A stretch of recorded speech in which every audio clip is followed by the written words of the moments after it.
blocks away, and they were just at a standstill, and it has turned into just there are bottles flying from every direction, behind them and in front. The police right now are completely surrounded by these protesters. You can now see an ambulance trying to come into the situation.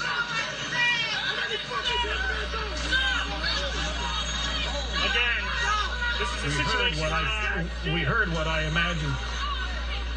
Brian, we heard what I imagine was a police helicopter overhead. They're going to be taking high-resolution video, and they'll get a pretty good look at these people who are throwing the rocks and bottles. And, you know, presumably some of these people could face charges down the line, even though they think they're getting away with it tonight. They're going to have high-resolution images of what's going on there on the ground. And, you know, as Jonathan Hunt has noted from Los Angeles, things are heating up in Los Angeles right now, and night hasn't fallen yet. That's when the cockroaches tend to come out, and these protesters, if that's what you want to call them, that's when they tend to get emboldened. So, again, night is falling in New York City. Go ahead, Brian. I have to just say, you know, we've been trying to follow the protests all day. They have been largely peaceful here in New York City. This was the one hot spot that's been for the last couple of hours. It was just an intersection with about 150 to 200 protesters. And it was a tense situation. They clearly wanted to get in front of the faces of the police. They wanted to agitate the police. And this has been on the radar for 2 hours now. I'm sorry, now the police are coming this way. We're going to back up here, John.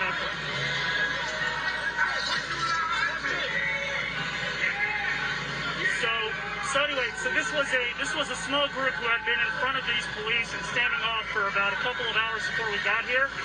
And when they attacked those two NYPD vehicles, it was clear that this became something different. And I have to say, of that group, it wasn't all of them. There are those agitators who wanted to throw bottles and who started attacking the vehicle. And now everyone here, they wanted to start this. They incited it, and it has started. And now the police find themselves in a situation where they're trying to protect a vehicle that's on fire as they bring in the fire department.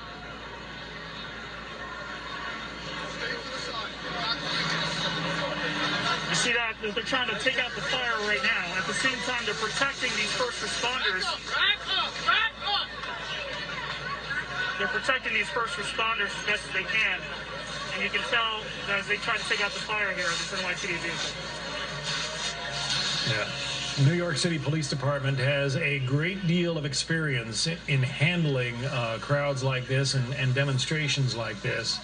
And tolerance is generally not part of the game plan, at least tolerance of violence. New York City Police will tolerate a peaceful demonstration all day long. But when it starts breaking down into the burning of police cars and the smashing of police vehicles, they will respond. And we have seen that.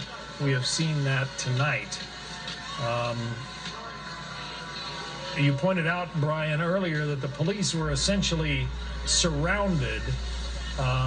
But that doesn't necessarily mean that they have let the situation or that the situation has gotten out of their control. Yeah, that's a good point, John. I think what I meant was, you know, as the front line was moving forward, you know, they had control of the situation. They have had control of the situation, but they've had to charge down the block as the situation has developed. So the first block, the two vehicles were attacked. The front line moved forward. And then things were being thrown at them, and they kept moving forward. And then the vehicle got turned on fire, lit on fire, and they had to move down even further. And at that point, for a moment, they found themselves in the middle of an intersection, and you can see now, they are surrounded by people, and there's things that are flying from every which direction. So that's why right now, it's a precarious situation in that sense. They're in control, but they're not in control of things that are flying at them from every which way. And so they're trying now to move the front line, as you can tell, to make some room between them and the vehicle. And you can tell that, you know, these are probably some of the officers from the local precinct house. They don't have helmets, not all of them. They don't have face shields, not all of them. They just were probably, you know, on duty on this particular time in the precinct and got caught up in this. And you have to imagine that it's pretty nerve-wracking to be a cop there right now when people are throwing rocks and bottles. We did see, as Brian pointed out, we saw that one officer go down after he or she was apparently hit in the head with some kind of a projectile. But at any rate, this is not a, you know, a SWAT team. It's not a riot control team. These are, you know, your regular city precinct officers who are trying to maintain a hold on a situation that, well, has the potential to spiral out of control. Brian? Yeah, that's right, John. And I'll say this, you know, when we first got here, I can't stress enough that these police officers, whoa, sorry, just watching. That was a fire extinguisher was just thrown at police right now. A fire extinguisher was just thrown at police. That's it's unbelievable. Again, I got it. There are people in the crowd that have their hands up, clearly trying to show police that they are not the agitators.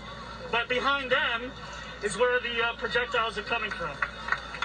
And that's where we saw the fire extinguisher just now come towards police. Again, I can't stress enough that this is one skirmish of all the protests that we've seen today, but it was clear from 2 hours ago that the people that were here, that there was a group here that wanted to agitate and have a confrontation with police. And that's what happened here when they started going after those two vehicles, and it has then since turned to this. It looks like at this point, if you can turn around, Oleg, you can see the fire's out of the cruise vehicle. They've got that situation under control. And you can tell, Oleg, if you just do a little turn, my photographer, you can see how, what I mean is that they're surrounded in a circle at the intersection here. You can see how they're all surrounded by people, yeah. And I guess we're just going to have to see what the next move is, John, because at this point, like I said, I'm sorry, I'm just trying to stay cognizant of what's going on around me, but there happens to be some in the crowd that are trying to calm people down and others that don't want that. So that's the situation. Gather your thoughts for just... Yeah, gather your thoughts and keep your eyes peeled for just a second there, Brian. I will point out that B.J. Zaper, who was a guest of our program a little bit earlier, he's a former ATF agent and a faculty associate at Arizona State University School of Criminology. He said, it doesn't take many agitators, and essentially he said they're professional agitators who can come in and motivate a crowd like this to violence. It doesn't take much. It does.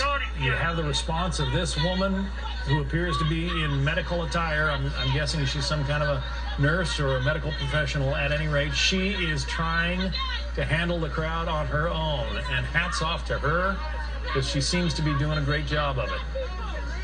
Again, these are live pictures from Brooklyn, New York. We have seen... Yeah, go ahead, Brian. Hey, John. I see that you're trying to calm people down. I am. What is your message to them? What's going on? Protest peacefully. Don't protest and have them give them, the officers, a reason to arrest us, a reason to kill us. That enough is enough. Protest peacefully. We're going to have to leave it there. We appreciate her message, and Brian, we appreciate the work you do. See you tomorrow for the Fox Report.